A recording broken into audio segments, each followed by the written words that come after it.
क्या आप यकीन करेंगे कि दुनिया का सबसे महान वैज्ञानिक बचपन में इतना अजीब था कि उसकी मम्मी तक डर गई थी। एक ऐसा बच्चा जिसे स्कूल ने निकम्मा कहा, दोस्तों ने इग्नोर किया, लेकिन उसी ने बाद में दुनिया को हिला देने वाला फॉर्मूला दिया।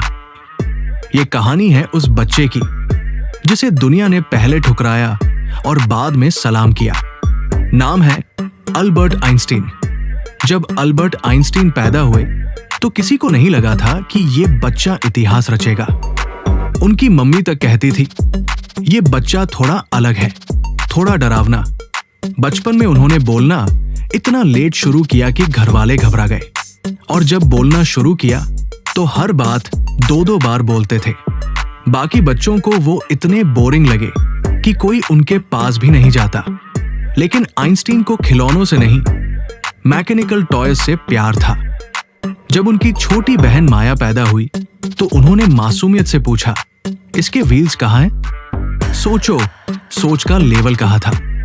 स्कूल में उनके हेडमास्टर ने तो यहां तक कह दिया था, आपका बेटा जिंदगी में कुछ नहीं कर पाएगा।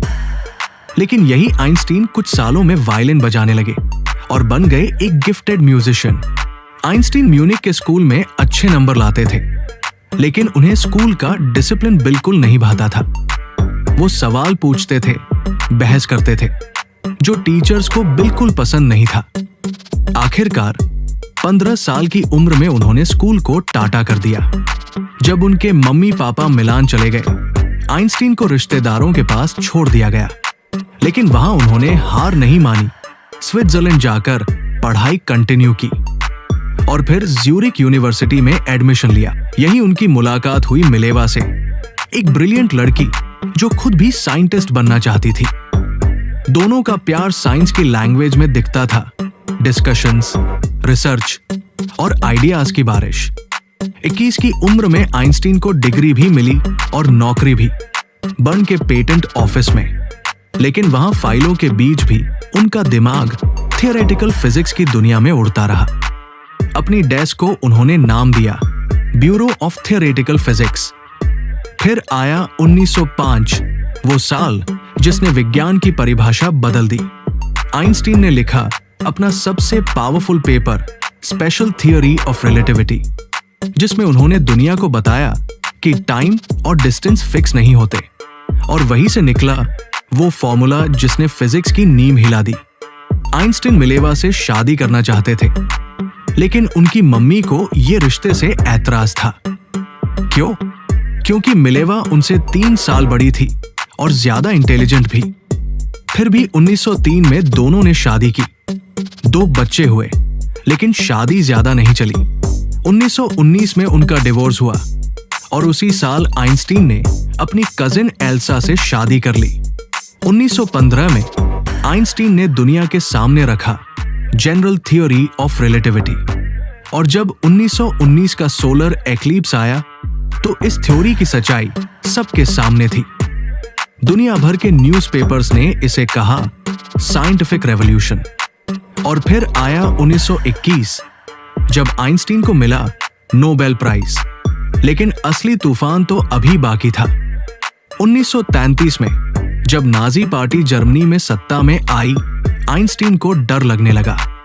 वो भागकर अमेरिका चले गए और फिर हुआ कुछ ऐसा जिससे पूरी मानवता कांप उठी। 1938 में नाजियों ने न्यूक्लियर फिशन की खोज की। डर के मारे आइंस्टीन ने लिखा एक लेटर सीधे अमेरिकन राष्ट्रपति रूजवेल्ट को। चेतावनी दी, एक एटॉमिक बॉम्ब पूरा शहर मिटा सकता है। अमेरिका ने उनकी बात को सीरियस लिया और सीक्रेट प्रोजेक्ट में एटॉमिक बॉम्ब बनाया और फिर गिरा दिया गया हिरोशिमा और नागासाकी पर। आइंस्टीन इस विनाश से टूट गए। उसके बाद उन्होंने लिखा एक और लेटर, इस बार यूनाइटेड नेशंस को। उन्होंने कहा एक वर्ल्ड गवर्नमेंट होनी चाहिए जो युद्ध को रोक सके। अपनी जिंदगी के आखिरी सालों में उन्होंने शांति और डेमोक्रेसी के लिए लड़ाई लड़ी। 1955 में 76 साल की उम्र में आइंस्टीन इस दुनिया से चले गए, लेकिन उनकी सोच, उनके आइडियाज और उनकी ग्रेटनेस आज भी चमक रही है।